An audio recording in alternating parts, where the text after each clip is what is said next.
So first of all అసలు ఈ idiot syndrome అంటే ఏంటి? ఈ రోజున ఖచ్చితంగా మీకు ఈ పాయింట్ ఎక్స్ప్లెయిన్ చేయాల్సిందే.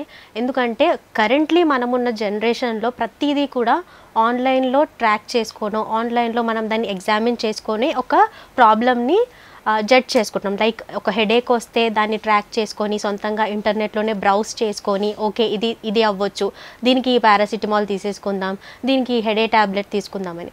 సో దీన్నే మనకు అర్థమయ్యే భాషలో చెప్పాలంటే ఇడియట్ సిండ్రోమ్ అంటారు. కంప్లీట్లీ ఇంటర్నెట్ నుంచి ఒక ఇన్ఫర్మేషన్ని డిరైవ్ చేసుకొని మన కరెంట్ ప్రాబ్లమ్ని దానికి సింక్ చేసి మన సొంతంగానే ట్రీట్మెంట్ తీసుకొని మనం చేసుకునే ప్రాసెస్ని ఈ సిండ్రోమ్కి కన్సిడర్ చేస్తారు. సో ఇది ఎప్పుడు కూడా రాంగ్ అనే చెప్పాలి. ఎందుకంటే మీరు ఒక ఫిజిషియన్ దగ్గరికి కానీ లేదా ఒక డాక్టర్ దగ్గరికి కానీ వెళ్తున్నప్పుడు మీ యొక్క బ్లడ్ శాంపిల్స్ కానీ మీరు చెప్పే సిమ్టమ్స్ని అన్నీ బేస్ చేసుకొని తను అనాలిసిస్ చేసి తను ఎగ్జామిన్ చేసినప్పుడు వచ్చే ప్రాబ్లమాటిక్ థింగ్స్కి ఈక్వల్ వేలో మనకి మెడికేషన్ ఆర్ ప్రిస్క్రిప్షన్ అనేది రాయడం జరుగుతుంది. సో ఈవెన్ ఇప్పుడు మనం చూసుకుంటే మనం ఒక ప్రాబ్లం, ఫర్ ఎగ్జాంపుల్ హెడేక్ అనుకుందాం, హెడేక్ని ట్రాక్ చేసినప్పుడు హెడేక్కి సంబంధించి చాలా వరకు ప్రాబ్లమ్స్ వస్తాయి. అది ఏదైనా ఫర్దర్ మెడికల్ కండిషన్ అవ్వచ్చు, ఫ్యూచర్లో ఇంకెక్కువ కాంప్లికేషన్ ఉన్నదే అవ్వచ్చు.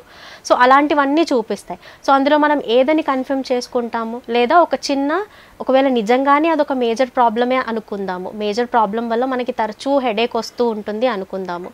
ఓకే, సో ఈ ప్రాబ్లమ్ని మనం సింపుల్గా ఒక జస్ట్ ఇంటర్నెట్లో బ్రౌజ్ చేసుకొని ఏ ట్యాబ్లెట్ తీసుకుంటే సూట్ అవుతుంది, లేకపోతే వాట్సాప్లో ఫార్వర్డ్ అయిన థింగ్స్ చూసుకొని ఏ మెడిసిన్ యూస్ చేస్తే సరిపోతుంది.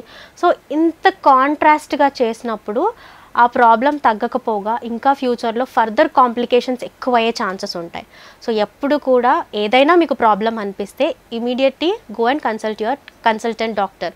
ఎవరైనా సరే, మీ నియర్ బై చిన్న క్లినిక్ అయినా సరే, కానీ కంపల్సరీ ఒక ప్రొఫెషనల్ అండర్లోనే మీరు డయాగ్నోసిస్ అనేది చేసుకోవాల్సి ఉంటుంది.